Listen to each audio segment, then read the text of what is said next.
కాలు నొప్పి పెడుతున్నాడు.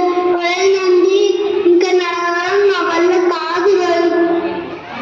అందాలు లాగించడం నీ వల్ల అవుతుంది కానీ నడవడం మాత్రం చేత కాదా? ఒరే ఇంకా 4 కోసల దూరం నచ్చాలరా. అమ్మా 4 కోసలా? ఒరే అటు చూడండి రా, వెతకతే తీక కాలుకు తొలగడం ఉంటే ఇదేనేమో. అయ్యి గుర్రాలు చూసారా? అక్కడ కొన్ని గుర్రాలున్నాయి. వాళ్ళ యజమాని గాని పక్కనే ఉన్నారు. పోయి అడుగుదాం కానీ గుర్రాన్ని అమ్ముతాడేమో. పదండి రా పదండి.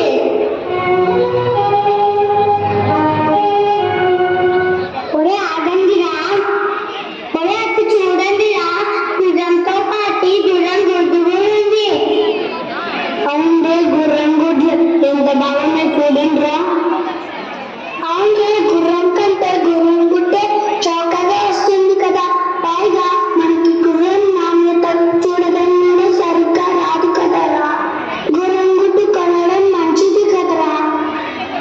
అవును మనం ఎందుకు ఆలస్యం? వెంటనే ఒక గుడ్డు కొనుక్కొని వెళ్దాం. పదండి రా పదండి.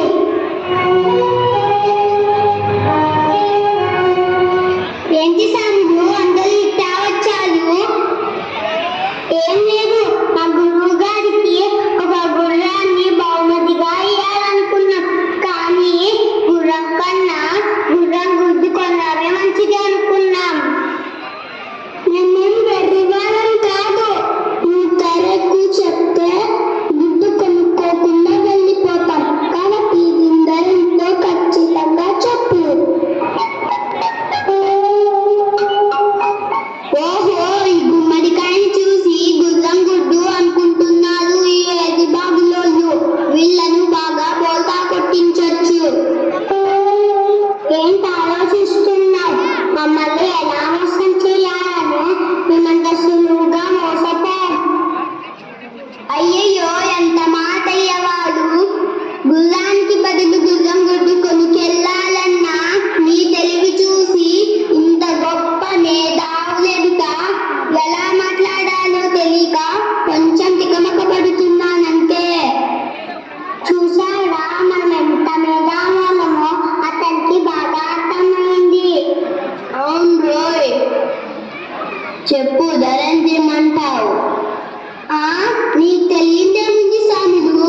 ఒక్క 20 వరహాలు ఇచ్చి నీకు నచ్చిన గుడ్డు తీసుకువెళ్ళిపోండి సాములు. సరే, ఇదిగో 20 వరహాలు. మమ్మల్ని మోసం చేయాలని చూడకు.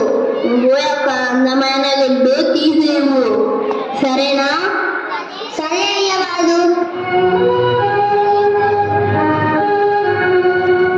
ఇదిగోండి మంచి గుడ్డు. అయి నా బాగా నచ్చింది. కానీ ఒక్క విషయం సాములు. ఏంటో చెప్పు. ఈ గుడ్డులు జాగ్రత్తగా తీసుకువెళ్ళండి. కింద పడి పలిగిపోయిందనుకో నా